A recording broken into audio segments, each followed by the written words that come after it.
வணக்கம் மக்களே, இது நம்ம இன்னைக்கு நம்ம ஓவர் கேட் மான்ஹாவோட அடுத்த சாப்டர்ஸ் தான் பார்க்க போறோம். சோ வீடியோக்குள்ள போறதுக்கு முன்னாடி மறக்காம வீடியோ கை கொடுத்துட்டு பாருங்க. சோ வாங்க வீடியோக்குள்ள போலாம். நம்ம போன சாப்டர்ஸ்ல என்ன பார்த்திருப்போம்னா, நம்ம கிரிட் இருக்கால பேட்னரோட ஆர்மரை செஞ்சுக்கிட்டு இருக்கும்போது அவங்க தங்கச்சி கூப்பிட்டா அப்படின்ற காரணத்துக்காக நம்ம கிரிட் வெளில வந்து பாப்பான்.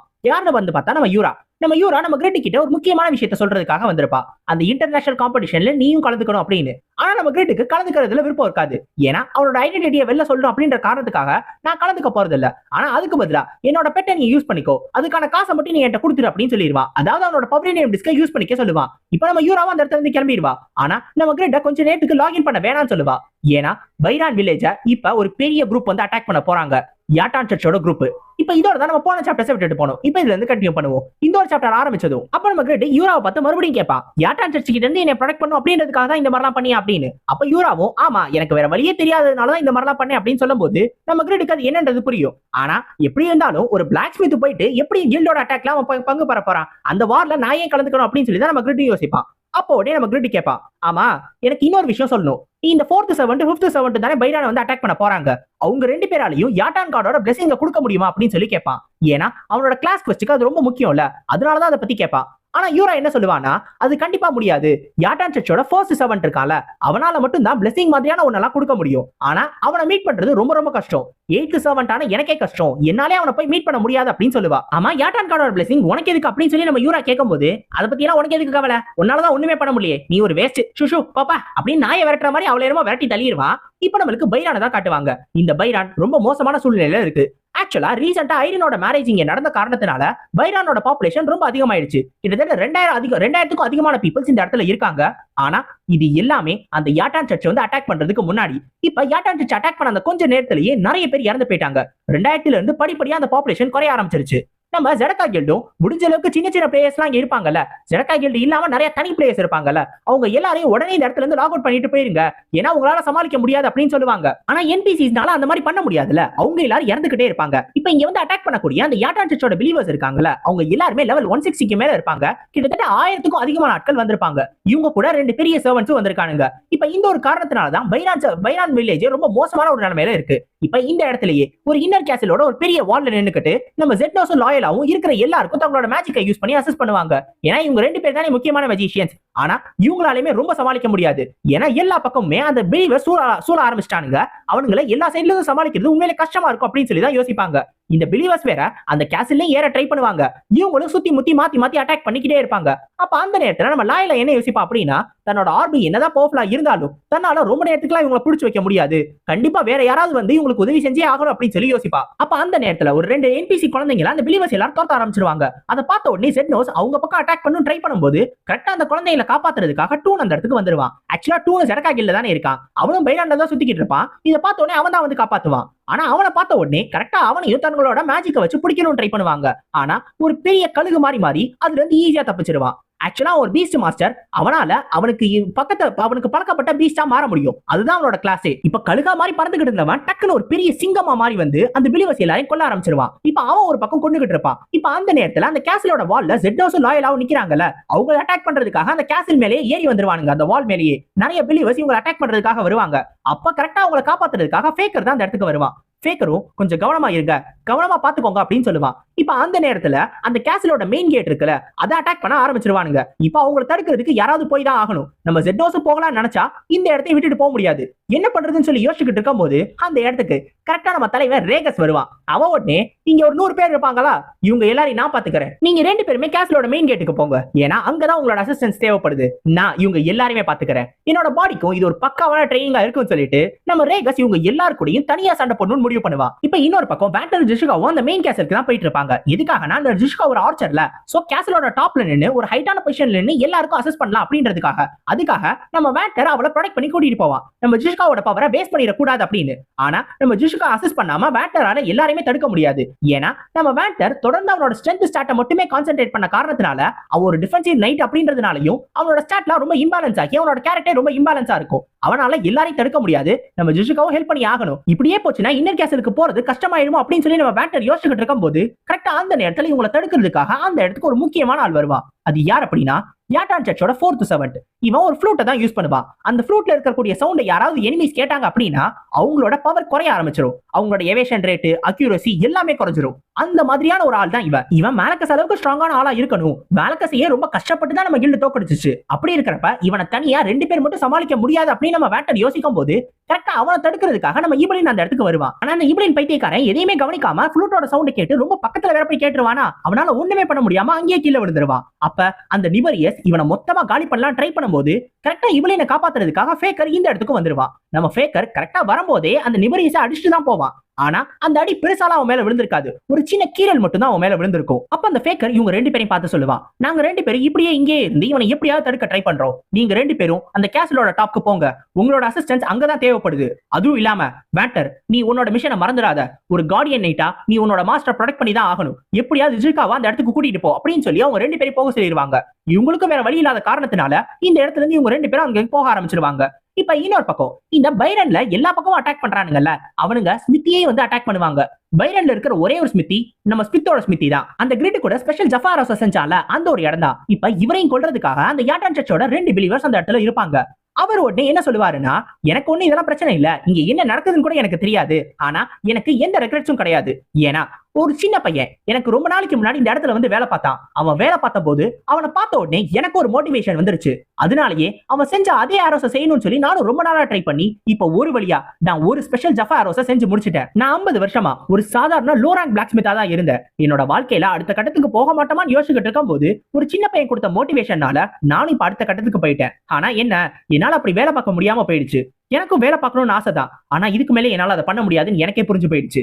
நான் கண்டிப்பா என்னோட மாஸ்டர் போய் சீக்கிரமாவே ஹெவன்ல பார்க்க போறேன் அப்படின்னு சொல்லிக்கிட்டு இருப்பாரு. கரெக்டா அந்த நேரத்துல அவர் செஞ்ச ஆரோவாலேயே அந்த 2 பிலீவர்ஸ் எவனோ ஒருத்தன் பின்னாடி இருந்து குத்திடுவான். குத்திட்டு அவங்க 2 பேருமே கொன்றுவான். யாருன்னு பார்த்தா நம்ம கிரிட் கரெக்டான டைமுக்கு அந்த இடத்துக்கு வந்திருப்பான். என்ன ஓல்ட் மேன் ஸ்மித், பார்த்து ரொம்ப நாள் ஆச்சு, இது நீங்க செஞ்ச ஆரோ தானே, உண்மையிலே நல்லா இருக்கு. அதே மாதிரி உங்களோட மாஸ்டர் நீங்க அப்புறமா மீட் பண்ணலாம், இப்பெல்லாம் மீட் பண்ண அவசியம் கிடையாது அப்படின்னு சொல்லுவான். அதை பார்த்ததும் அவரும் சொல்லுவாரு, கிரிட் நீ இங்க எப்படி?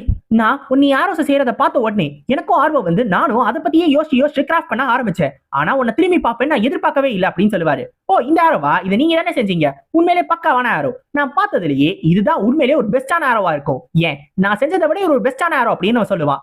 ஆக்சுவலா இவர் ரொம்ப நாளா லோ ரேங்க் பிளாக் ஸ்மித்தா இருந்து இப்போ ஒரு ஹை ரேங்க் பிளாக் ஸ்மித்தா மாறினதுக்கு அப்புறம் நம்ம கிரிட்டோட கிரேட்னஸ் என்னன்றதை அவரும் புரிஞ்சுக்கிடுவாரு. நம்ம கிரிட் ஒரு லெஜெண்டரியான பிளாக் ஸ்மித்ல, சோ கிரிட்டுக்கான அந்த மரியாதை என்னன்றதை அவரும் புரிஞ்சுக்கிடுவாரு. அப்ப நம்ம கிரிட்டை பார்த்தோன்னே அவர் ஒரு மாதிரி சொல்லுவாரு, நான் ரொம்ப வருஷம் கழிச்சு இப்பதான் நான் நினைச்ச மாதிரி ஒரு பிளாக் ஸ்மித்தா மாறி இருக்கேன். எனக்கு இன்னும் ஒர்க் பண்ணணும்னு ஆசை, எனக்கும் வாழணும்னு ஆசை. ரொம்ப நாள் வாழ்ந்து இந்த பிளாக் ஸ்மித் தொழில நான் கண்டினியூ பண்ணணும்னு நினைக்கிறேன். எனக்கு ஒர்க் பண்ணணும்னு ஆசைன்னு சொல்லி அவர் அழுதுகிட்டே சொல்லுவாரு. அது எல்லாத்தையும் பார்க்கும்போது நம்ம கிரிட் கொஞ்சம் வருத்தமா இருக்கும். அந்த நேரத்தில் நம்ம கிரிட்டுக்கு டக்குனு ஒரு குவெஸ்ட் ஜெனரேட் ஆகும். அது என்ன அப்படின்னா, பிளாக் ஸ்மித் அஃபெக்ஷன் அப்படின்னு சொல்லப்படுற ஒரு எஸ் ரேங்க் குவெஸ்ட் ஜெனரேட் ஆயிருக்கும். பேக்மாவோட சக்சஸரா இருந்து நம்ம கிரிட் மத்த பிளாக் ஸ்மித்துக்கு ஒரு நல்ல பாதையை காட்டணும். அதுதான் இந்த குவெஸ்ட். சோ இந்த குவெஸ்ட் மட்டும் நம்ம கிரிட் கம்ப்ளீட் பண்ணிட்டானா அவனுக்கு குவெஸ்டோட ரிவார்டா பிளாக் ஸ்மித் அஃபெக்ஷன் அப்படின்னு சொல்லி ஒரு ஸ்கில் கிடைக்கும். இது என்ன அப்படின்னா, இந்த ஸ்கில்ல வச்சு ஏதாவது ஒரு என்பிசி பிளாக் ஸ்மித்தை நம்ம கிரிட் அடுத்த லெவலுக்கு கொண்டு போக முடியும். அடுத்து ஒரு 5 லெவலாவது இன்க்ரீஸ் பண்ண முடியும். அந்த அளவுக்கு அவங்களால டெவலப் பண்ண முடியும். அதே மாதிரி அவங்க நம்ம கிரிட்டுக்கு ரொம்ப லாயலா மாறிடுவாங்க. நம்ம கிரிட்டுக்கு ஏதாவது ஒரு ப்ரொடக்ஷன் மெத்தட் கிடைச்சிச்சுன்னா அதை உடனே நம்ம கிரிட்டுக்கு ஷேர் பண்ணுவாங்க. இதை பார்த்தது நம்ம கிரிட்டுக்கு அதே சம்பவம் தான் ஞாபகம் வரும். ஒரு பிளாக் ஸ்மித்துக்கு அநியாயம் நடக்கும்போது அதை பார்த்து கோவப்பட்டதுனால பிளாக் ஸ்மித் ரேஜ் அப்படின்னு சொல்லி ஒரு குவெஸ்ட் ஜெனரேட் ஆச்சு. அது எப்பனா காண பார்க்கும்போது, இப்ப ஒரு பிளாக் ஸ்மித்தோட அந்த ஒரு ஆர்வத்தை பார்க்கும்போது அவருக்கான ஒரு அஃபெக்ஷன் ஜெனரேட் ஆகி இப்ப பிளாக் ஸ்மித்தோட அஃபெக்ஷன் அப்படின்னு ஒரு குவெஸ்ட் ஜெனரேட் ஆகுது. அப்ப நம்ம கிரிட் அந்த ஸ்மித்தை பார்த்து சொல்லுவா, உங்களோட காயங்கள் அந்த அளவுக்கு பெருசா இல்ல, அதனால கொஞ்ச நேரம் தாக்கு பிடிச்சி இங்கே இருங்க. உங்களுக்கு திரும்பி வேலை பார்க்கணும்னு ஆசை தானே, அப்படி வேலை பார்க்கணும்னா அதுக்கு இந்த ஸ்மித்தி வேணும் தானே அப்படின்னு சொல்லி கேட்பா. ஆக்சுவலா நம்ம கிரிட் ஒன்னும் ரொம்பலாம் நல்லவன் கிடையாது. அவன் ஒன்னும் தியாகியெல்லாம் கிடையாது. எல்லாருக்கும் போய் ஹெல்ப் பண்றதுக்கு அவன் உண்மையிலேயே அவனோட தேவைக்காக மட்டும்தான் வேலை செய்வான். ஆனா உண்மையிலேயே பேஷன் இருக்கிற ஒரு ஆளு அந்த பேஷனுக்காக வாழணும்னு ஆசைப்படுறாரு. அதுக்காக அவருக்கு இருக்கிற ஒரு சின்ன தடையை கிளியர் பண்றதுல எந்த தப்பும் கிடையாது அப்படின்னு சொல்லி தான் நம்ம கிரிட் யோசிப்பான். இப்ப திரும்பி அவரை பார்த்து சொல்லுவான், நீங்க கண்டிப்பா பாருங்க, இந்த ஸ்மித்தில உங்களோட ஹேமர் சத்தம் மறுபடியும் ரொம்ப சத்தமா கேட்கும். அதை கேட்க நான் வைப்பேன். அதுக்காக அந்த தடை எல்லாத்தையும் உங்களுக்காக நான் கிளியர் பண்றேன் அப்படின்னு சொல்லி சண்டை போடுறதுக்கு நம்ம கிரிட்டும் கிளம்புறான். இப்ப அடுத்து அந்த நார்த்தன் அவுட்டர் கேசல் வால தான் காட்டுவாங்க. இந்த இடத்துல நம்ம டோபன் ரொம்ப நேரமா ஒரு எனிமியை தடுத்துக்கிட்டு இருப்பான். ஆனா நம்ம டோபனாலையும் ரொம்பலாம் தடுக்க முடியாது. ஏன்னா இப்போதைக்கு டேமேஜ் டீலர் நீங்க யாருமே இல்ல. போன் ரேகஸ் தான் இந்த கில்ட பொறுத்த வரைக்கும் முக்கியமான டேமேஜ் டீலர்ஸ். ஆனா அவங்க 2 பேருமே வேற ஒரு இடத்துல மாட்டிக்கிட்டு இருக்காங்க. இப்ப வேற யாராலையும் தனக்கு ஹெல்ப் பண்ண முடியாது, இவனை என்னால ரொம்ப நேரத்துக்கு சமாளிக்க முடியாதுன்னு சொல்லி நம்ம டோபன் யோசிப்பா. ஆக்சுவலா நம்ம டோபன் யார் தெரியுமா எதிர்த்து தடுத்துக்கிட்டு இருக்கான்? அந்த பேலக்க, அந்த 5th சர்வன்ட். அவன ரொம்ப நேரமா தன்னந்தனியா நின்னு சமாளிச்சுக்கிட்டு இருப்பான். ஆனா பேலக்கு ரொம்ப ரொம்ப ஸ்ட்ராங்கான ஆளு. ஆக்சுவலா பேலக்கு அந்த யாட்டன் சர்ச்சை சேர்ந்தவனா? நம்ம டோபன் ஒரு சர்ச்சை சேர்ந்த காரணத்தினால நம்ம டோபனுக்கு ஓரளவு அட்வான்டேஜ் இருக்கும். இருந்தாலும் அவன் ரொம்ப ஸ்ட்ராங்கான ஆளுன்றதுனால நம்ம டோபனால ரொம்ப நேரம்லாம் தனியா சமாளிக்க முடியாது. இந்த பேலக்க எப்பயுமே ஹெல்ப் ஃபயர்னு ஒன்னு சுத்தியே இருக்கும். அதனால ரொம்ப பக்கத்துல போனா எனிமீஸ்க்கு அது தொடர்ந்து டாட் டேமேஜ் கொடுத்துக்கிட்டே இருக்கும். டேமேஜ்னா டாட்னா என்னன்றது உங்களுக்கு தெரியும் நினைக்கிறேன். இப்ப அந்த மாதிரியான டேமேஜ் கொடுக்க நம்ம டோபனால ரொம்ப பக்கத்துலயே போய் சண்டை போட முடியாது. சோ கொஞ்சம் தூரத்துல போய் கொஞ்சம் டைம் எடுத்து சண்டை போடுவோம் நினைக்கும் போது டக்குன்னு பார்த்தா இந்த பேலக் அவனுக்கு பின்னாடியே வந்துருவான். பின்னாடி இருந்து ஒரு பெரிய அட்டாக்க டோபனுக்கு கொடுப்பான். அது ஒரு கிரிட்டிக்கல் அட்டாக்கா பட்டதுனால நிறைய டேமேஜ் நம்ம டோபனுக்கு போயிடும். நம்ம டோபனுக்கு வேற வழியே இல்லாததுனால டக்குனு ஒரு ஸ்வாம் மேஜிக் ஆக்டிவேட் பண்ணி ஒரு புதக்குழிக்குள்ள அந்த அவன பேலக்க மாட்டி விட்டுருவான். அந்த பேலக் உடனே அதை பார்த்துட்டு, ஓ ஸ்வாம்பா, நல்லா தான் இருக்கு, நல்லா தான் யூஸ் பண்ற, நீ ஒருவேளை யாட்டான் சர்ச்சோட பிலீவரா இருந்தீனா நம்ம 2 பேரும் சேர்ந்து ஒன்னா சண்டை போடலாம், உண்மையிலேயே நம்ம 2 பேரோட சிங்க் நல்லா இருக்கும். ஆனா என்ன பிரச்சனை, நீ இந்த மாதிரி ஒரு ஹீட்டனா இருக்க, அதுவும் இல்லாம இவ்வளவு கேவலமான ட்ரிக்ஸ் எல்லாம் யூஸ் பண்றியே, அது எனக்கு சுத்தமா பிடிக்கல அப்படின்னு சொல்லுவா. அதை கேட்ட உடனே அந்த டோபனும், இனிமேல் அந்த ட்ரிக்ஸ் உன்னை தொடர்ந்து அடுத்தடுத்து வந்து அடிச்சுக்கிட்டே இருக்க போகுது, நல்லா கவனமா பாரு அப்படின்னு சொல்லும் போது கரெக்டா அந்த நேரத்துல ஒரு 3 கில்டு மேட்ஸ் அந்த இடத்துக்கு வந்திருப்பானுங்க. அவங்க 3 பேர் வந்த உடனே அவங்களோட அல்டிமேட்டான அட்டாக்ஸ் இந்த பேலக் மேல யூஸ் பண்ணுவாங்க. எல்லா அட்டாக்கும் அவன் மேல மொத்தமா படும். ஆனா அது முடிச்ச உடனே அடுத்து 2 அந்த இடத்துக்கு வந்துருவான். அவ உடனே இதுவா உங்களோட அல்டிமேட்டான அட்டாக், இப்ப நான் யூஸ் பண்றேன் பாருங்கன்னு சொல்லி லார்ட் ஸ்ட்ரைக்னு சொல்லப்படுற இன்னொரு ஒரு பவர்ஃபுல்லான அட்டாக்க யூஸ் பண்ணுவான். இப்ப இந்த 4 அட்டாக் அவன் மேல பட்டுரும். ஆனாலும் அந்த பேலக் அப்படியே இருப்பான். இந்த ட்ரிக்ஸ் எல்லாம் நீங்க நல்லா தான் யூஸ் பண்றீங்க, இந்த ட்ரிக்ஸ் எல்லாத்தையும் நீங்க போடுற எஃபர்ட்காக நானும் டாச் பண்ண வேணாம் தான் நினைக்கிறேன், அது எல்லாத்தையும் நானும் டைரக்டா வாங்கிக்கிறேன். ஆனா இதெல்லாம் என்னை ஒண்ணுமே பண்ணாதே, நீங்க எல்லாரும் ஏன் மேலையும் அந்த ஓல்ட் மேன் மேலையும் தான் உங்க போக்கஸ் எல்லாத்தையும் வைக்கிறீங்கன்றது எனக்கு நல்லாவே புரிய வருது. ஆனா நீங்க மத்த பிலீவர்ஸ ரொம்ப குறைச்சி இட போடுறீங்க. அவங்களுமே நாங்க இல்லைனாலும் இந்த இடத்த மொத்தமா அழிச்சு உங்க எல்லாருமே காலி பண்றதுக்கு அவங்கள்ட்டே பவர் இருக்குன்னு சொல்லி டக்குனு கீழே தன்னோட கத்தியை குத்தி ஹெல் ஃபயர் ஃபெஸ்டிவல்னு சொல்லப்படுற ஒரு பெரிய அட்டாக்கை யூஸ் பண்ணுவா. இப்ப இந்த சுத்தி நிறைய கிரீன் கலர் ஃபயர் எல்லா பக்கமும் போக ஆரம்பிச்சு எல்லா பில்டிங்கையும் டேமேஜ் பண்ண ஆரம்பிச்சிடும். ஆனா அந்த ஃபயர் நேரா போய் யாட்டான் சர்ச்சோட பிலீவர்ஸ் மேல படும்போது அவங்களோட பவர் 50% இன்க்ரீஸ் ஆயிரும். இப்ப எல்லாருக்கும் பஃப் கொடுத்ததுனால எல்லாரும் ரொம்ப ஸ்ட்ராங்கா மாறிடுவானுங்க. ஆனா அதே நேரத்துல நம்ம ஜிஷ்காவை சுத்தி இருக்கால, அவனுங்க எல்லாரும் நேரா நம்ம ஜிஷ்கா தான் லீடர் இருந்ததை புரிஞ்சுக்கிட்டு அவளை காலி பண்றதுக்காக வருவாங்க. நம்ம வேண்டர் முடிஞ்ச அளவுக்கு தடுப்பான். ஆனா வேண்டராலையும் ரொம்ப நேரம்லாம் சமாளிக்க முடியாது. அதே நேரத்துல இந்த பஃப் கிடைச்ச காரணத்தினால இப்ப இவனுங்க ஸ்ட்ராங்கா வேற மாறிட்டானுங்க. நம்ம வேண்டர் எவ்வளவு நேரம் புடிச்சு வைக்கிறதுன்னு தெரியாம இருப்பான். அப்போ உடனே நம்ம வேண்டர் சொல்லுவா, ஜிஷுகா இந்த இடத்துல இருந்து ஓடிடு, என்னால உன்னை ப்ரொடெக்ட் பண்ண முடியாம போயிடுச்சு, என்ன மன்னிச்சிரு, அதுக்காக நான் உன்ட்ட மன்னிப்பு கேட்டுக்கிறேன். ஆனா இந்த பேட்டில் நமக்கு கொஞ்சமாவது அட்வான்டேஜ் இருக்கணும்னா நீ கண்டிப்பா அந்த இன்னர் கேசலுக்கு போய் தான் ஆகணும். உன்னை அங்க நான் கண்டிப்பா அனுப்பி வைப்பேன். அதுக்கு அந்த 1% சான்ஸா இருந்தாலும் பரவாயில்ல, அதையும் நான் யூஸ் பண்ணதான் போறேன்னு சொல்லி தன்னோட அல்டிமேட்டான அட்டாக்கை யூஸ் பண்றதுக்கு நம்ம wander ready Aava. Power of the protector, இதுதான் அவனோட அல்டிமேட்டான அட்டாக். இதை வச்சு சுத்தி வர எனிமீஸ் எல்லாத்தையுமே காலி பண்ண ஆரம்பிச்சிருவான். ஆனா ஒரு கட்டத்துல தூரத்துல இருக்க எனிமீஸ் ஒரு பெரிய எனர்ஜி பாம்பை உருவாக்கி வச்சிருப்பானுங்க, ஒரு பெரிய மேஜிக் பால். இப்ப இதை வச்சு மொத்தமா இவங்கள அட்டாக் பண்ணுவாங்க. இப்ப இந்த ஒரு அட்டாக் இவங்க மேல மொத்தமா வந்து படும். ஆனா அந்த ஒரு அட்டாக்க நம்ம வேண்டர் வாங்கி செத்துறலாம் நினைக்கும் போது நம்ம ஜிஷுகா அந்த அட்டாக்க வந்து வாங்கிடுவா. அவ உடனே வேண்டரை பார்த்து சொல்லுவா, நீ உன்னோட ஸ்டாட்ஸ் எல்லாத்தையும் ஒழுங்கா போடாம போன காரணத்தினாலதான் இப்ப இவ்வளவு பெரிய பிரச்சனை, உன்னோட கேரக்டர் இம்பேலன்ஸா இருக்கு, இனிமேலாவது உன்னோட ஸ்டாட்ஸை ஒழுங்கா டிஸ்ட்ரிபியூட் பண்ணு அப்படின்னு சொல்லுவா. ஆனா நீ இந்த அட்டாக்க வந்து வாங்கின, நான் தானே வாங்கணும், நான் தானே உன்னோட கார்டியன் நைட், நான் உனக்காக சாகலான்னு இருந்தேன்னு சொல்லும் போது எக்ஸ்பீரியன்ஸ் பாயிண்ட்ஸ் நம்ம இழந்தோம் அப்படின்னா கண்டிப்பா நம்மள மாதிரியான ரேங்கர்ஸ்க்கு இன்னும் ரேங்க் ரொம்ப குறைஞ்சு போயிடும். நம்மளால அந்த எக்ஸ்பீரியன்ஸ் பாயிண்ட்ஸை ஏத்தி அந்த ரேங்கை மறுபடியும் ஏத்தணும்னா அதுக்கு பல மாசம் கூட ஆகலாம். அதுவும் இல்லாம நீ இல்லைனாலுமே நான் கண்டிப்பா செத்து போயிடுவேன். ஏன்னா இப்ப நிறைய பேர் வந்துட்டாங்க. ஆனா ஒருவேளை நான் சாக தான் போறேன்னா என்னோட அல்டிமேட்டான அட்டாக்கான ஃபீனிக்ஸ் ஆரோவை யூஸ் பண்ணி முடிஞ்ச அளவுக்கு எல்லாரையும் கொண்டுட்டு தான் நான் சாவேன்னு சொல்லி தன்னோட ஃபீனிக்ஸ் ஆரோவை யூஸ் பண்றதுக்கு ரெடியா இருப்பா நம்ம ஜிஷ்கா. ஆனா அந்த நேரத்துல மேல இருந்து அவளுக்கு ஒரு வாய்ஸ் கேட்கும், போதும் நிறுத்து அப்படின்னு. அந்த வாய்ஸ் கேட்டது நம்ம ஜிஷ்கா உடனே மேல திரும்பி பாப்பா. பார்த்தா நம்ம கிரிட் பாந்துகிட்டே வந்து நிப்பா. நம்ம கிரிட் உடனே கேட்பா, நீ ஏன் சாகணும் அப்படின்னு. அதை கேட்ட உடனே அவனை பார்த்த உடனே நம்ம ஜிஷ்கா அழுக ஆரம்பிச்சிருவா. நீ ரொம்ப லேட்டா வந்துட்டடா முட்டாள் அப்படின்னு சொல்லி அவனை பார்த்து சொல்லுவா. நம்ம கிரிட் உடனே வெக்கப்படுவான். ஆனா வேட்லருக்கு ரொம்ப டென்ஷன். அடே பைத்தியக்காரா, நீ வரதுதான் வரியே, வரதுக்கு முன்னாடி என்னோட ஆர்வரை கம்ப்ளீட்டாவது பண்ணிட்டு வர வேண்டியதானடா, முன்னாலதான்டா இந்த பாரு நான் இப்படி அடி வாங்குறேன், ஒரு கார்டியன் நைட்டா இருந்து என்னால என்னோட மாஸ்டர் கூட ப்ரொடெக்ட் பண்ண முடியலடா, என்ன ப்ரொடெக்ட் பண்றதுக்கே ஒரு ஆள் தேவை, இப்படியே நீ பண்ணிக்கிட்டு இருக்கேடா அப்படின்னு சொல்லும் போது சரி சரி கத்தாத, இந்த இதை போட்டுக்கோ, இதை போட்டுக்கிட்டு நீ யாரை வேணாலும் ப்ரொடெக்ட் பண்ணு அப்படின்னு சொல்லுவான். இது என்னதுடா இது அப்படின்னு சொல்லி பாப்பா. டக்குன்னு பார்த்தா அவனுக்கான ஆர்மர் அங்க ரெடியா இருக்கும். இப்ப சுத்தி இருக்கிற பிலீவர்ஸ் எல்லாரும் கரெக்டா இவங்களை அட்டாக் பண்ண வரும்போது அவங்களோட அட்டாக்ஸ் எல்லாமே பவுன்ஸ் ஆக ஆரம்பிச்சிடும். என்னன்னு பார்த்தா நம்ம ஹீரோ செஞ்ச அந்த வேவ் ஆர்மர் லெஜெண்டரியான ஒரு கிரேட்ல இருக்கும். இதுதான் இந்த அட்டாக்ஸ் எல்லாத்தையுமே பவுன்ஸ் பண்ணிருக்கு. நம்ம கிரேட் செஞ்ச ஐட்டம்ஸ்லயே இதுதான் ரெண்டாவது ஐட்டம் எமோஷன்ஸோட பிறந்திருக்கு. ஃபர்ஸ்ட் அந்த தாட் ஆஃப் டீப் கிரீவன்ஸ் இருந்துச்சுல, அதாவது நம்ம இவளினோட ஐட்டம், அது ஒரு கோவத்தோட பிறந்துச்சு.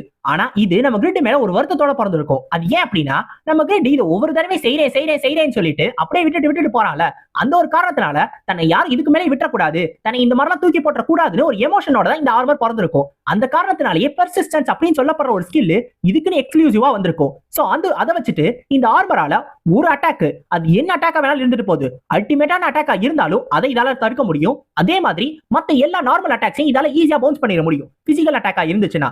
அதுவும் இல்லாம அதை யார் போட்டிருக்காங்களோ அவங்களோட அந்த ஹெல்த்தை அது தொடர்ந்து ரெக்கவர் பண்ணிக்கிட்டே இருக்கும். சோ உண்மையிலேயே ஒரு பக்காவான கிரேட்ல இருக்கிற ஆர்மர் தான். இதோட டிஃபென்ஸ்மே நார்மல் ஆர்மரை விட ரொம்ப அதிகம். நம்ம வேட்டருக்கு இதை பார்க்கும்போது உண்மையிலே ரொம்ப சந்தோஷமா இருக்கும். நம்ம வேட்டர் உடனே கிரேட் ரொம்ப நன்றி அப்படின்னு சொல்லிட்டு, இனிமேல் வாங்கடா, யார் வந்தாலும் நான் உங்களை காலி பண்ணிட வேண்டாம்னு சொல்லி, ரிஷிகாவா நம்ம சீக்கிரமா இன்னர் கேசலுக்கு போகலாம் அப்படின்னு சொல்லுவா. அப்போதே நம்ம கிரிட்டும் கேட்பான், ஆமா நீங்க எல்லாரும் இவ்வளவு கஷ்டப்படுறதுக்கான காரணம் அந்த நார்த் கேட்ல ஈஸ்ட் கேட்ல இருக்கிற அந்த 2 பேர்னால தானே அப்படின்னு. ஆமா அது எப்படி உனக்கு தெரியும், நீ அவங்களை கண்டுபிடிச்சியான்னு கேட்கும்போது அதுக்கெல்லாம் ஒரு சில காரணம் இருக்கு. சரி இந்த இடத்த நீங்க பாத்துக்கிறீங்க நான் நம்புறேன், நான் இப்ப இந்த இடத்துல இருந்து கிளம்புறேன்னு சொல்லிட்டு நம்ம கிரிட்டும் நேரா அந்த மத்தவங்களுக்கு ஹெல்ப் பண்றதுக்காக போயிருவான். இப்ப பேலக் எதிர்த்து ஒரு 5 பேர் சண்டைட்டாங்கல்ல, அந்த ஒரு இடத்துல நம்ம பேலக் அவங்க 5 பேரையுமே ஓவர் பவர் பண்ணுவான். அவங்க 5 பேராலையும் ஒண்ணுமே பண்ண முடியாது. நம்ம டூன் முத கொண்டு அடி வாங்கியிருப்பான். இப்ப போனும் ரேகஸும் தான் இருக்கிறதுலே முக்கியமான டேமேஜ் டீலர்ஸ். ஆனா அவங்களால இந்த ஒரு சமயத்துல வர முடியாதுன்றது நம்ம டோபனுக்கு நல்லாவே தெரியும். இப்ப இவங்க இருக்காங்களே இந்த 5 பேர், இவங்களை பொறுத்த வரைக்கும் டூனால மட்டும் தான் ஓரளவுக்கு டேமேஜா அந்த பேலக்கு கொடுக்க முடியும். ஆனா அவனோட அட்டாக் பவர் மட்டும் பத்தாது, ஏன்னா அவன் கொடுக்குற டேமேஜ் கொஞ்சம் கம்மியா இருக்கும். சோ அந்த கம்மியா இருக்கிற அந்த அட்டாக் பவர் இருக்குல்ல, அதை ஏதாவது ஒண்ணு சேர்க்கறதுக்கு யாராவது ஒருத்தர் இன்னும் எக்ஸ்ட்ரா அட்டாக் பவர் கொடுத்துதான் ஆகணும். நம்ம டோபனுக்கு அவன் ஏதாவது தான் பண்ணி ஆகணும், அந்த அட்டாக் பவரை தான் தான் ஏதாவது பண்ணணும் அப்படின்னு சொல்லி யோசிச்சுக்கிட்டு இருப்பான். அப்ப கரெக்டா அந்த நேரத்துல டூனுக்கு பக்கத்துல டெயின்ஸ்லேஃப் வந்து குத்தும். அதை பார்த்த உடனே இது டெயின்ஸ்லேஃப் தானே, அப்படின்னா கிரிட் வந்துட்டானா, கிரிட் நீ வண்டியா அப்படின்னு சொல்லி மேல திரும்பி பார்ப்பான். நம்ம கிரிட் உடனே, ஆமா இந்த சுத்தி இருக்கிற அந்த ஃபயர்லாம் இருக்கே பச்சை கலர் ஃபயர், அது எல்லாத்துக்கும் காரணம் இவன் தானா, அப்ப இவன் ஒரு பாஸா, இவன் மூஞ்சியை பார்க்கும் போதே ஒரு மாதிரி வித்தியாசமா இருக்கே, நீங்க ஒரு 5 பேர் இருக்கீங்களா, நீங்க கண்டிப்பா இவனை சமாளிச்சுக்கிறீங்கன்னு எனக்கு தெரியும். நான் மிச்சம் இருக்கிற அந்த இன்னொரு பாஸ் இருக்கானே, அவன் தான் ஏதோ ரொம்ப தொல்லை பண்றான்னு கேள்விப்பட்டேன், அவனை தடுக்கிறதுக்காக நான் போறேன், நான் போய் மத்தவங்களுக்கு ஹெல்ப் பண்றேன், டாடா பாய் பாய்னு சொல்லிட்டு நம்ம கிரிட் கிளம்புவான். அப்போதே நம்ம டோபன் கேட்பான், கிரிட் ஒரு நிமிஷம் வெயிட் பண்ணு, உன்னோட அந்த கிரேட் ஸ்வாட் இருக்கே அதோட யூசேஜ் கண்டிஷனே லெவல் 250க்கு மேல இருக்கணும், ஸ்ட்ரென்த்தும் 1800க்கு மேல இருக்கணும். ஆனா அந்த கண்டிஷன்ஸை நான் மீட் பண்ண மாட்டேன், என்னால எப்படி அதை யூஸ் பண்ண முடியும், ஏன் இதை கொடுத்துட்டு போறேன்னு கேட்கும்போது, இரு நீ யூஸ் பண்ண முடியாது, ஆனா உங்க குரூப்ல இன்னொருத்தர் இருக்கான், அவனால அதை யூஸ் பண்ண முடியும், அவனை எனக்கு சுத்தமா பிடிக்காதுதான், இருந்தாலும் இந்த ஒரு விஷயத்துல நீ அவனை நம்பலாம் அப்படின்னு சொல்லிட்டு அந்த இடத்துல இருந்து நம்ம கிரிட் கிளம்புவான். அது வேற யாரும் இல்ல, நம்ம டூன் தான். நம்ம டூன் உடனே தன்னோட டிரான்ஸ்ஃபர்மேஷனை முடிச்சுட்டு அந்த டெயின்ஸ்லேஃபை கையில எடுத்து, எனக்கும் அவனை பிடிக்காதுதான், ஏன்னா அவனோட ஐடென்டிட்டியை மறைச்சு சுத்துறானா, ஆனா எனக்கு இந்த ஸ்பாட் பிடிச்சிருக்கு, இந்த ஸ்பாட வச்சு இப்ப சண்டையை மறுபடியும் ஆரம்பிப்போமான்னு கேட்டு நம்ம டூனு சண்டை போடுறதுக்கு ரெடி ஆயிருவான், அந்த பேலக்கை எதிர்த்து சண்டை போடுறதுக்கு. இப்ப சாட்டிஸ்ஃபை கேமோட நியூஸையும் காட்ட ஆரம்பிச்சிருவாங்க. பிரேக்கிங் நியூஸ்ல இதை பத்தி தான் எல்லாருமே போட்டுக்கிட்டு இருப்பாங்க. ஆக்சுவலா யார் எங்க சண்டை போடுறாங்க அப்படின்றது எல்லாத்த பத்தியும் காட்டுவாங்க. ஏன்னா பைரானால வில்லேஜ் இப்படி ஒரு பெரிய பிலீவர்ஸே வந்து அட்டாக் பண்றது ஒரு பெரிய நியூஸா இருக்கும்ல. இதுல போனும் ரேகஸும் எங்க இருக்காங்க அப்படின்றத முக்கியமா காட்டுவாங்க. ஏன்னா அவங்க தான் ஜெரக்கா கில்ட பொறுத்த வரைக்கும் முக்கியமான டேமேஜ் டீலர்ஸ். ஆனா அவங்க 2 பேருமே ஹை ரேங்க் பிலீவர்ஸ் மாட்டிக்கிட்டு இருக்காங்க. அதுவும் நிறைய ஹை ரேங்க் பிலீவர்ஸ் அவங்கள்ட்ட தான் இருக்காங்க. மிச்சம் இருக்கிற அந்த லாயலா ஜெட்னோஸ்லாம் முடிஞ்ச அளவுக்கு எல்லாருக்கும் அசிஸ்ட் கொடுக்குறாங்க, ஆனா அவங்களாலையும் ரொம்ப நேரம் தடுக்க முடியாது அப்படின்னு சொல்லுவாங்க. அப்ப கரெக்டா அந்த நேரத்துல லாயலா ஜெட்னோஸுக்கு அசிஸ்ட் கொடுக்கறதுக்காக இன்னொருத்தையும் அந்த இடத்துக்கு வந்துருவா. யார் அப்படின்னா நம்ம ஜிஷிகா ஃபைனலா ஒரு வழியா அந்த இன்னர் கேசல் வால்க்கு வந்துட்டா. இப்ப இங்க இருந்து எல்லாருக்கும் சப்போர்ட் போட்டு ஆரம்பிச்சிருவா. அப்ப ஜெட்னோஸ் ஜிஷிகாவை பார்த்து கேட்பான், நீங்க ஏதாவது ஒரு சர்வன்ட் போய் சண்டை போடலையா அப்படின்னு. அப்போதே ஜிஷிகா சொல்லுவா, அதெல்லாம் பிரச்சனை இல்ல, நெபுரியஸை சமாளிக்கிறதுக்கு ஏற்கனவே ஒருத்தன் போயிட்டான், அதே மாதிரி பேலக்கையும் ஈஸியா சமாளிச்சிடலாம் அப்படின்னு நான் நினைக்கிறேன் அப்படின்னு சொல்லுவா. கரெக்டா இந்த புது ஸ்வாட பார்த்த உடனே அந்த பேலக் கேட்பா, என்ன ஒரு ஸ்வாட் வந்துட்டா மட்டும் என்ன தோக்கடிச்சிட முடியும்னு நினைக்கிறீங்களா, அதை வச்சு உங்களால ஒண்ணுமே பண்ண முடியாதுன்னு சொல்லி அவன் எல்லாரையும் ஹெல்ப் ஃபயர் வச்சு அட்டாக் பண்ண ஆரம்பிச்சிருவான். தனித்தனியா அந்த ஹெல்ப் ஃபயர் எல்லாரையும் தனித்தனியா 5 பேரையும் போய் அட்டாக் பண்ணும். அதுல அந்த டோபனும் டூனும் ஓரளவு சமாளிச்சிருவாங்க, ஆனா மத்தவங்களால அதை சமாளிக்க முடியாது. அவங்க கிட்ட அந்த ஹெல்ப் ஃபயர் அட்டாக் பண்றதுக்காக வரும்போது அவங்கள காப்பாத்துறதுக்காக கரெக்டா நம்ம வேட்னர் வருவான். வேட்னரோட மிஷன் முடிஞ்சிருச்சுடா, வேட்னர் களத்துல இறங்கிட்டாண்டா அப்படின்னு சொல்லி வேட்னர் இவங்களை வந்து ஜாயின் பண்ணிக்கிடுவான். அந்த ஆர்மரை பார்க்கும்போது அது புது ஆர்மர் அப்படின்னு நம்ம டோபன் கேட்கும்போது, ஆமா நான் கொஞ்சம் லேட்டா தான் வந்திருக்கேன், ஆர்மரும் கொஞ்சம் லேட் ஆயிடுச்சு, ஆனா அவனும் லேட்டா தான் வந்திருக்கான், இனி எல்லாமே நம்ம கண்ட்ரோல் கீழே வரப்போகுது அப்படின்னு சொல்லுவாங்க. இப்ப ஃபேக்கர் வந்து நிமரியஸ் கூட சண்டை போட்டுக்கிட்டு இருப்பான். அந்த நேரத்துல மத்த அந்த பிலீவர்ஸ் எல்லாம் இருக்கானுங்கல்ல, அவங்க கூட அந்த ஈவலின் சண்டை போடுவான். ஃபேக்கர் ரொம்ப நேரமா தன்னந்தனியா இந்த நிமரியஸை எதிர்த்து சண்டை போட்டுக்கிட்டு இருக்கான். என்னதான் நம்ம ஃபேக்கர் ஒரு ஃபாஸ்டான கேரக்டரா இருந்தாலும் அந்த நிமரியஸ் தன்னோட ஃப்ளூட்டை யூஸ் பண்ணி அப்பப்ப அதுல இருந்து அந்த சவுண்ட் மேஜிக்கை யூஸ் பண்ணி அவனோட ஸ்டாட்ஸ் எல்லாத்தையும் வந்து ஒரு மாதிரி குழப்ப ஆரம்பிச்சிருவான். அந்த ஒரு காரணத்தினாலே நம்ம ஃபேக்கரோட கண்ட்ரோல் அப்பப்ப மிஸ் ஆகி அவனோட பேலன்ஸும் மிஸ் ஆயிடும். கரெக்டா அந்த நேரத்தை யூஸ் பண்ணி இந்த நிமரியஸ் அவனை ஒரு பெரிய அட்டாக் யூஸ் பண்ணி அட்டாக் பண்ணிடுவான். இப்ப நம்ம ஃபேக்கரால எந்திரிக்கவே முடியாது. அவ்வளவுதான், இத்தோட உன்னோட கதை முடிய போகுதுன்னு சொல்லிட்டு ஒரு பெரிய டார்க் ஃபயர் ஸ்டார்ம்னு சொல்லப்படுற ஒரு அட்டாக்கை வச்சு நம்ம ஃபேக்கரை காலி பண்ண ட்ரை பண்ணுவா. அந்த அட்டாக்கை யூஸ் பண்ணுவா. ஆனா அந்த அட்டாக்கை தடுக்கிறதுக்காக அந்த இடத்துல ஒருத்தன் வந்து நிப்பான், நம்ம கிரிட். நீ உண்மையிலேயே ரொம்ப ஸ்ட்ராங்கா மாறிட்டதான் போல. இதுக்கு முன்னாடி மேலக்கச தோக்கடிக்கிறதுக்கு நீங்க மொத்த பேரும் போனீங்க. ஆனாலும் ரொம்ப கஷ்டப்பட்டு தான் தோக்கடிச்சோம். ஆனா இப்ப நீங்க எல்லாரும் தன்னந்தனியா சண்டை போடுறீங்களா? நல்லாவே ஸ்ட்ராங்கா மாறிட்டீங்களேன்னு கேட்கும்போது அப்ப நம்ம ஃபேக்கரும் நம்ம கிரிட்ட பார்த்த சந்தோஷத்துல என்னால என்னோட ஸ்கில்ஸை ஃபுல்லா யூஸ் பண்ண முடியல, நீ ரொம்பலாம் பெருமை பேசிக்காத அப்படின்னு சொல்லுவான். இப்போ உடனே இவளையும் கூப்பிட்டு ஃபேக்கர் அவன் கிட்ட கொடுத்துட்டு நான் இந்த நிபரேஸை பாத்துக்கிறேன், ஃபேக்கரை கூப்பிட்டுட்டு இங்க இருந்து எங்கேயாவது போயிரு அப்படின்னு சொல்லுவா. இப்போ உடனே அதை பார்த்ததும் அந்த நிபரேஸும் கேட்பா, ஒரு மேஜா நீ ஃப்ளீ மேஜிக் எல்லாம் யூஸ் பண்ற, ஆனா நீ எதிர்க்கிறது ஒரு மெஜிஷியன் தான், என்ன எதிர்க்கிறன்றது உனக்கு தெரியுமான்னு கேட்கும்போது நீ கண்டிப்பா ஸ்ட்ராங்கான ஆளா தான் இருப்பன்றது உன்னை பார்த்தாலே எனக்கு புரியுது, உன்னால இவ்வளவு பண்ண முடியுது தானே, ஆனா நீ ரொம்ப ஓவரா பேசுற, நீ எனக்கு பெர்ஃபெக்ட்டான ஒரு டெஸ்ட் டம்மியா இருப்ப, ஏன்னா நான் முக்கியமான உன்னை டெஸ்ட் பண்ணி பார்க்கணும்னு ஆசைப்படுறேன்னு சொல்லி ஒரு பெரிய ஸ்வாட் எடுப்பான். அவனோட ஃபெயிலியர் இப்ப ஃபுல்லா பக்காவா ரெடியா இருக்கும். இப்ப அந்த ஸ்வாட் எடுத்து நீ சீக்கிரமா செத்துறாத, ஏன்னா டெஸ்ட் பண்ணி பாக்குறதுக்கு நிறைய அட்டாக் இருக்குன்னு நமக்கு ஹீரோ சொல்லுவான். ஒரு மேஜா இருந்துகிட்டு நீயும் கிரேட் ஸ்வாட் யூஸ் பண்றியா, ரொம்ப வித்தியாசமா இருக்கு. ஆனா நீங்க எல்லாரும் மேலக்கச தோக்கடிச்ச காரணத்துல ரொம்ப கான்பிடன்ஸோட இருக்கீங்க. ஆனா மேலக்கச அளவுக்கு நான் வீக்குன்னு நினைச்சீங்கன்னா நீங்க ஒரு பெரிய தப்பு கணக்கு போடுறீங்கன்னு நான் சொல்லுவேன். அந்த நிபரியை சொல்லுவா. இதை கேட்ட உடனே நம்ம கிரிட்டோ அதை பாத்துக்கலாம், முதல்ல இந்த அட்டாக்க பிளாக் பண்ணுன்னு சொல்லி பேக்மா ஸ்வாட் டான்ஸ் டிரான்சென்டென்ட் லிங்க் ஆக்டிவேட் பண்ணுவா. இந்த அட்டாக்க பார்த்த உடனே அவனுக்கு ஒரு மாதிரி அதிர்ச்சியா இருக்கும். ஃபர்ஸ்ட் ஓவரா பேசியிருந்தாலும் இந்த அட்டாக் கண்டிப்பா தனக்கு டேமேஜ் கொடுக்குன்றத தெரிஞ்சுக்கிட்டு உடனே அவனும் டார்க் ஃபயர் ஸ்ட்ரோம் அப்படின்னு சொல்லி ஒரு அட்டாக்கை யூஸ் பண்ணி அதை பிளாக் பண்ண ட்ரை பண்ணுவான். ஆனா டிரான்சென்டென்ட் லிங்க் எல்லாத்தையுமே கிழிச்சுக்கிட்டு நேரா அவன் அட்டாக் பண்றதுக்காக வரும். அதை பார்த்த உடனே திரும்பி இதை தடுத்தாகணும்னு சொல்லி டார்க் ஐஸ் வால்னு ஒன்னு ஆக்டிவேட் பண்ணி எப்படியோ டிரான்சென்டென்ட் லிங்கை தடுத்துருவான். உன்னோட கான்ஃபிடன்ஸ் எல்லாம் இவ்வளவுதானா அப்படின்னு சொல்லிட்டு டக்குன்னு ஒரு லைட்னிங் மேஜிக்கை வச்சு சைட்ல இருந்து நம்ம கிட்ட அட்டாக் பண்ணுவான். இனிமேல் உன்னால ஒண்ணுமே பண்ண முடியாதுன்னு சொல்லும் போது நம்ம கிட்ட உடனே சரி சரி ரொம்ப சிரிக்காத, நானும் திரும்பி சீரியஸா சண்டை போட ஆரம்பிக்கிறேன்னு சொல்லி தன்னோட ஹோலி லைட் ஆர்மரை எக்யூப் பண்ணிட்டு நேரா அவன் அடிக்கிறதுக்காக வருவான். இப்போ நம்ம கிரிட் பேக்மாவோட ஸ்வாட் டான்ஸ் ஸ்கில் அதை ஆக்டிவேட் பண்ணிருப்பான். அவனோட அல்டிமேட்டான அட்டாக் அதை பார்த்தோன்னே நிமரேஸ்க்கு புரிஞ்சு போயிடும். கண்டிப்பா அந்த அட்டாக்கை தன்னால தடுக்கவே முடியாது. அப்படின்னா இதுல இருந்து தப்பிச்சுதான் ஆகணும்னு முடிவு பண்ணி டக்குனு ரிவர்ஸ் கிராவிட்டின்னு ஒன்னு ஆக்டிவேட் பண்ணுவா. சோ ரிவர்ஸ் கிராவிட்டினா அப்படியே ஆப்போசிட்ல இருக்கிற மாதிரி நம்ம கிரிட் மேல் பக்கமா போக ஆரம்பிச்சிருவான். சோ கில்லும் வேஸ்ட் ஆயிரும், கில்லும் திரும்பி கூல் டவுனுக்கு போயிடும். இப்ப இது நிமரேஸ் மேல ஒர்க் ஆகாது. அவன் உடனே அங்க இருந்து ஜம்ப் பண்ணி வந்து டபுள் கேஸ்டிங்கை யூஸ் பண்ணி வாட்டர் மேஜிக் லைட்னிங் மேஜிக் இது ரெண்டுத்தையும் ஒரே நேரத்துல நம்ம கிரிட் மேல யூஸ் பண்ணுவா. நம்ம கிரிட்க்கு அதிகப்படியான டேமேஜ் போக ஆரம்பிச்சிடும். ஆக்சுவலா நம்ம கிரிட்டோட அந்த ஹோலி லைட் ஆர்மர் இருக்குல்ல, அது டார்க் மேஜிக்கு 100% இம்யூனான ஒண்ணு. ஆனா அட்டாக் ரொம்ப அதிகமா இருந்துச்சுன்னா அப்ப கண்டிப்பா டேமேஜ் போயிட்டே தான் இருக்கும். சோ தொடர்ந்து நம்ம கிரிட்க்கு டேமேஜ் போயிட்டே தான் இருக்கும். இருந்தாலும் நம்ம கிரிட் இப்ப திரும்பி தடுத்தாகணும்ல.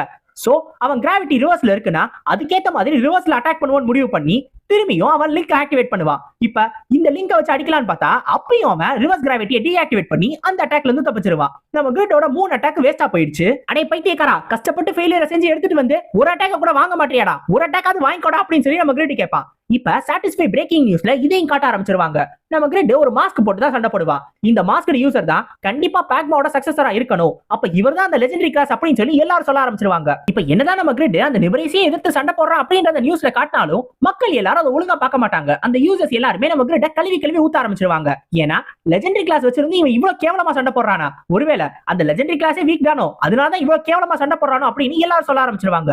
இப்ப இந்த நேரத்துல கிறிஸ்டன் ஒருத்தர் இருப்பால, அந்த யூனிஃபைட் ரேங்கிங்ஸ்ல 3rd இருக்கிற ஆளு, அவன் ஒரு இன்டர்வியூ கொடுத்துக்கிட்டு இருப்பான். அப்ப இந்த நியூஸை போட்டு காமிச்சு அவன்கிட்ட உடனே கேட்பாங்க, உங்களையும் அந்த லெஜெண்டரி கிளாஸ் யூசரையும் கம்பேர் பண்ணும்போது நீங்க ஸ்ட்ராங்கரா இருப்பீங்களா இல்லையா அப்படின்னு. உடனே அவன் சொல்லுவான், கண்டிப்பா நான் அவனை விட அட்டாக் பவர்ல வீக்கா தான் இருப்பேன், ஏன்னா அந்த நிபரேஸை எதிர்த்து சண்டை போற அளவுக்கு அட்டாக் பவர் என்கிட்ட கிடையாது, அதான் வேணா நான் ஒத்துக்குருவேன். ஆனா அவனை நான் டைரக்டா ஃபேஸ் பண்ணேனா கண்டிப்பா நான் தான் ஜெயிப்பேன், ஏன்னா அவனோட கண்ட்ரோலும் ரொம்ப மோசமா இருக்கு, அவனோட டெக்னிக்ஸ்மே ரொம்ப சிம்பிளா இருக்கு. அதுவும் இல்லாம அவன் ஒரு டெக்னிக்கை யூஸ் பண்றானே பேக்மாவோட ஸ்வாட் டான்ஸ் அப்படின்னு, அந்த ஸ்கில்ல எல்லா தடவையுமே அவன் ஈஸியா டாச் பண்ணிக்கிட்டே இருக்கானே.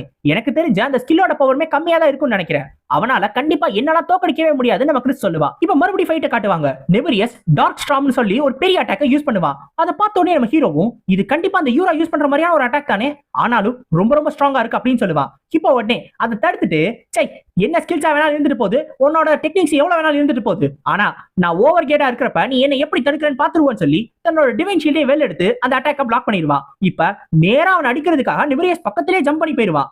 அப்பதான் நம்ம ஹீரோ அவன் கையில இருக்கிற ஒன்ன கவனிப்பான். அவன் அந்த நிபரியஸ் கையில ஒரு ஆர்பை வச்சிருப்பான். இந்த ஆர்ப் என்னன்றதை நம்ம எஃப்எம்ல ஏற்கனவே சொல்லியிருப்பா. ஒரு ஆர்ப்ல மேஜிக் பவரை ஸ்டோர் பண்ணி வைக்க முடியும். சோ அதுல இருக்க மேஜிக் பவரை யூஸ் பண்ணா காஸ்டிங்கே பண்ணாம ஒரு பெரிய ஸ்பெல்ல ஈஸியாவே யூஸ் பண்ண முடியும். பார்த்தா நம்ம கிரிட் பக்கத்துல போனானே தான் ரியலைஸ் பண்ணிடுவான், ஒரு பெரிய தப்பு பண்ணிட்டோம் அப்படின்னு. பார்த்தா அந்த ஆர்ப்ல இருக்கிற மேஜிக்கை யூஸ் பண்ணி டார்க் தண்டர் எக்ஸ்ப்ளோஷன் ஒரு பெரிய அட்டாக்க நம்ம கிரிட்டுக்கு மேலேயே கொடுப்பான். டைரக்டா அந்த அட்டாக் நம்ம கிரிட் மேல படும். இப்போ நமக்கு கேசலோட அவுட்டர் வால காட்டுவாங்க. இந்த இடத்துல ட்ரூ இல்யூஷன் அப்படின்னு தன்னோட பவர்ஃபுல்லான அல்டிமேட்டான அட்டாக்க நம்ம போன் யூஸ் பண்ணிக்கிட்டு இருப்பான். ஆக்சுவலா நம்ம போன் நிறைய ஹை ரேங்க் பிலீவர்ஸ் எடுத்து சண்டை போட்டுக்கிட்டு இருப்பான். ஆரம்பத்துல மேலகஸ் கூட சண்டை போடும்போது நம்ம போன் கொஞ்சம் வீக்கா தான் இருந்தா. மேலகஸே ரொம்ப கஷ்டப்பட்டு தான் தோக்கடிச்சாங்க.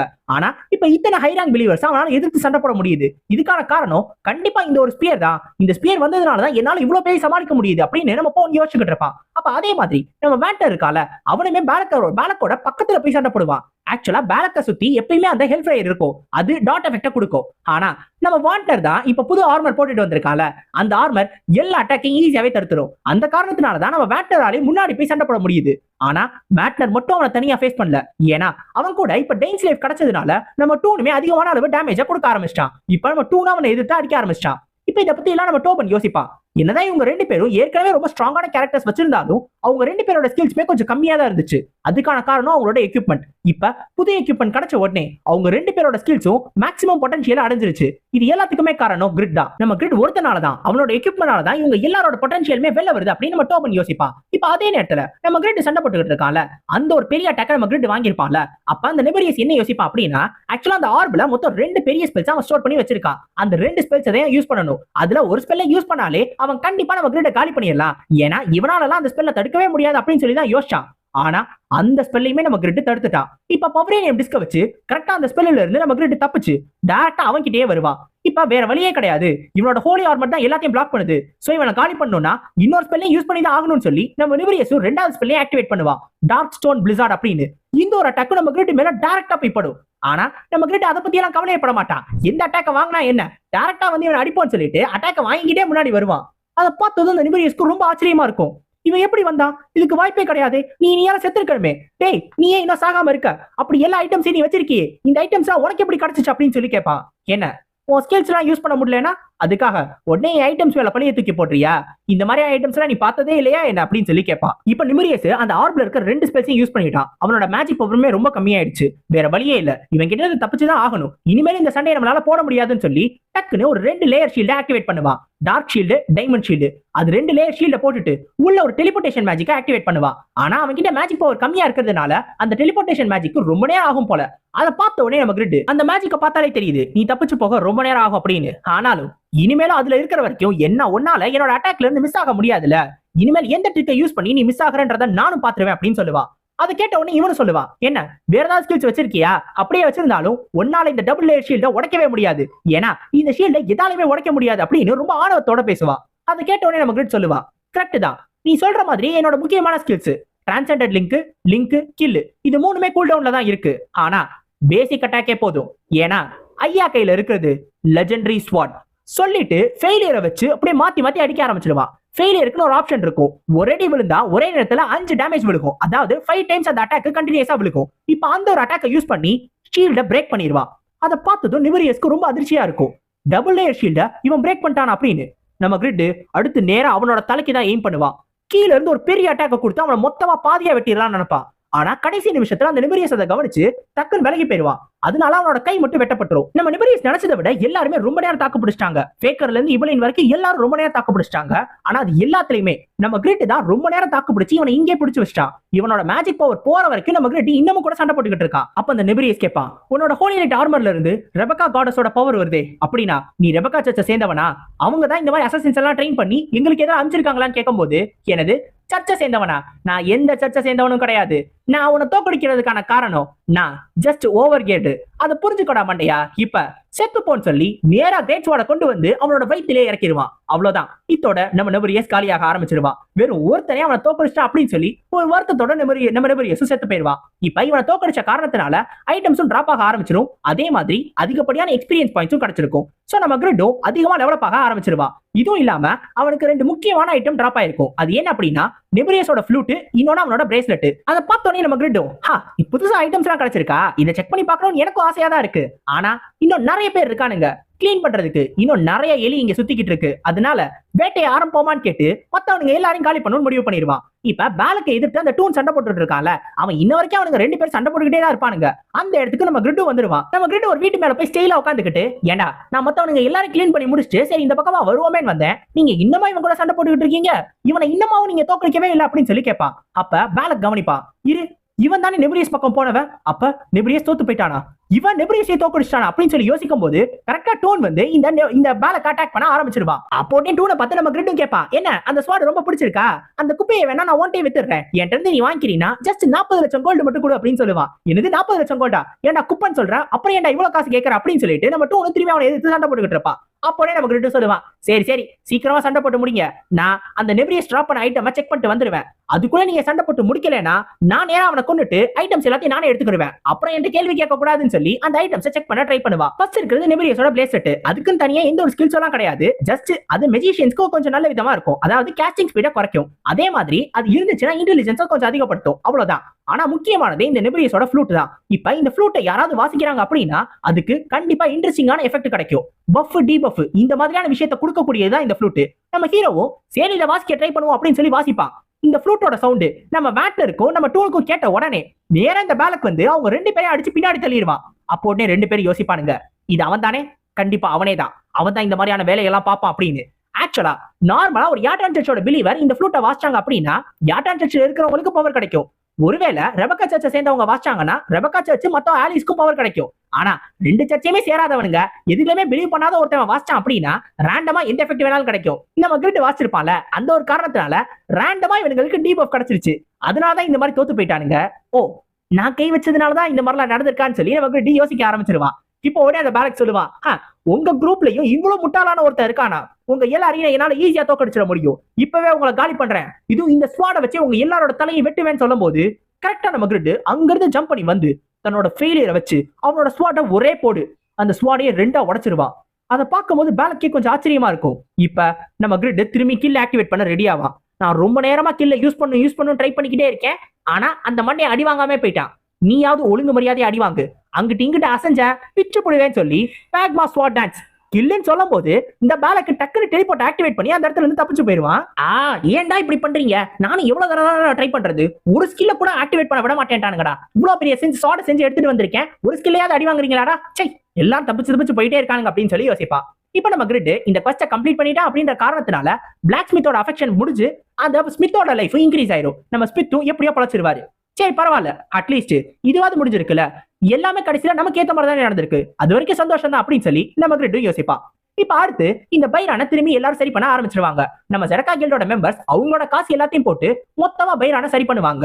அதுக்கு கிட்டத்தட்ட 20 நாள் ஆயிருக்கும். இந்த ஒரு சண்டை முடிஞ்சதுக்கு அப்புறம் நம்ம நெப்ரியஸை தோக்கடிச்ச காரணத்தினால ஜெரக்கா கில்ட பத்தியும் நம்ம மாஸ்க்ட் ஆளு அதாவது நம்ம கிரிட்ட பத்தியும் தான் நியூஸ் ஃபுல்லா பேச ஆரம்பிச்சிருப்பாங்க. அதுலயும் முக்கியமா நம்ம கிரிட் தான் சென்டர் ஆஃப் த அட்டென்ஷனா இருப்பான். ஒரு பக்கம் அவன் ரொம்ப வேஸ்டான ஆளு, லெஜெண்டரி கிளாஸ் எல்லாம் வச்சு அவன் என்ன பண்ணா அப்படின்னு சொல்லி பேசுவாங்க. இன்னொரு பக்கம் நெப்ரியஸே தோக்கடிக்கிற அளவுக்கு அவன் அட்டாக் பவர் இருக்கா அப்படின்னு சொல்லி பேசுவாங்க. சோ கிரிட்டுக்கு சப்போர்ட்டர்ஸும் இருப்பாங்க, ஹேட்டர்ஸும் இருப்பாங்க. ஆனா ஹேட்டர்ஸ் தான் அதிகமா இருக்காங்க, ஏன்னா லெஜெண்டரி கிளாஸ் வச்சு கூட அவனுக்கு விளையாட தெரியல அப்படின்னு. இப்ப அடுத்து நம்மளுக்கு மியாமி யூஎஸ் தான் காட்டுவாங்க. இந்த இடத்துல தான் ஸ்னேக் கில்டோட மாஸ்டர் தங்கி இருக்கான். அவன் கூட தான் அந்த பாக்ஸ் இருப்பான். ஆக்சுவலா பாக்ஸ் இந்த ஸ்னேக் கில்ட சேர்ந்தவன் தான். அவன் என்ன யோசிப்பான் அப்படின்னா, அப்ப இவன் நெப்ரியஸை தோக்கடிச்சிட்டான், அதுவும் 300 லெவல்ல இருக்கிற ஒரு நேம்டு என்பிசியை ரொம்ப ஈஸியாவே தோக்கடிச்சிட்டான். நம்ம ஸ்னேக் கில்ட் தான் எல்லாத்துலயுமே டாப்ல வரப்போகுது. நம்ம ஒரு ஸ்ட்ராங்கான நேஷனை இந்த சாட்டிஸ்ஃபை கேம்ல உருவாக்க போறோம். நம்ம டஞ்சன்ஸ் எல்லாத்தையும் கான்கவர் பண்ணிட்டோம் அப்படின்னா நமக்கு தானாவே லெஜெண்டரி ஐட்டம்ஸ் கிடைக்க ஆரம்பிச்சிடும். அதுக்கப்புறம் லெஜெண்டரி ஐட்டம் ப்ரொடியூஸ் பண்றவளா நமக்கு தேவையப்பட மாட்டான், அதனால அவளா நமக்கு தேவையப்பட மாட்டான். ஏன்னா அந்த மாதிரியான ஒரு முட்டா பையனுக்கு கேமையே விளையாட தெரியல, அவன் இருக்கிறதுனால மட்டும் எதுவும் ஆயிர போறது இல்லை அப்படின்னு சொல்லுவான். இவன் யார் அப்படின்னா, இவன் தான் ஜிபால். இந்த யூனிஃபைடு ரேங்கிங்ஸ்ல நம்பர் 2ல இருக்கிற பிளேயர், கிராக்வலுக்கு அடுத்து இருக்கிற ஆளு.